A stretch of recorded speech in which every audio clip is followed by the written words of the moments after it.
See another one doing the zombie walk. Seems really screwed up. Some of the footage is quite frightening. Some of the user experience is apparently terrifying. It's an unknown and it's really dicing with death. No exaggeration. Did you take something? What you're seeing is not the latest in a long line of zombie movies. These are the real terrifying side effects of a new drug sweeping the world.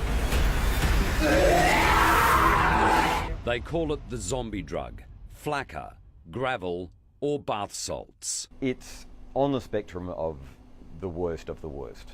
It's actually something of an unholy mix of the aggression and euphoria of ice mixed with the hallucinogenic properties of something like LSD. Andrew Levy from Safe Labs, a national drug testing facility, has found this horror drug in Australian workers, one of a number of new synthetic drugs pouring into Australia.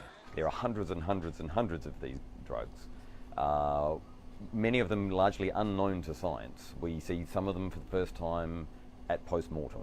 That's that Flakka, man, South Florida.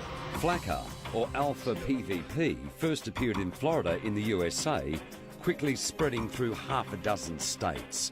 Now Flakka has reached the Australian drug market. Is Flakka dangerous? Yes, of course it is. Is it a killer? Oh, it's killed people. It is a drug that is associated with overdose and indeed deaths. Dr. David Caldecott is an Irish emergency consultant to the Calvary Hospital in Canberra and an expert on designer drugs and their impacts. The particular hazards associated with this group of drugs are largely cardiovascularly. They raise the blood pressure, they increase the heart rate. They do also change behaviour, so people will do things that they might not otherwise do. They might not even know that they're doing them. The market has evolved to avoid being detected, and so these novel compounds are actually coming out at a rate that, in fact, our friends from America were saying today, they can't possibly keep track of. So we're losing the war on drugs. That war was lost long ago.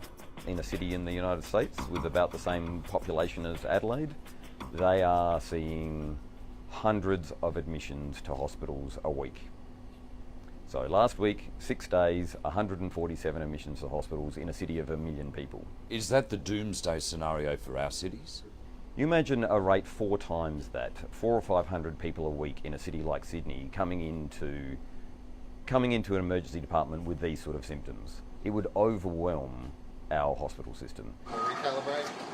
Last year, large Australian companies asked Andrew Levy to drug test their employees for Flakka.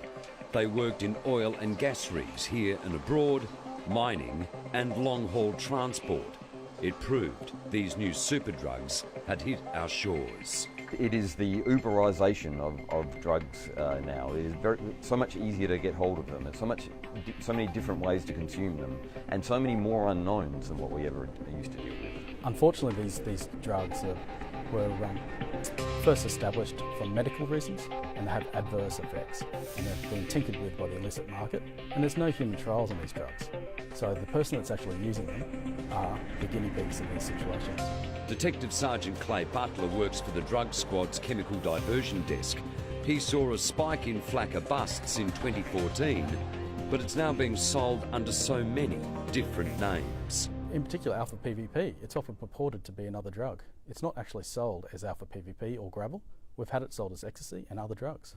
We've had it even sold as synthetic cocaine. And our drug worries don't stop with Flakka.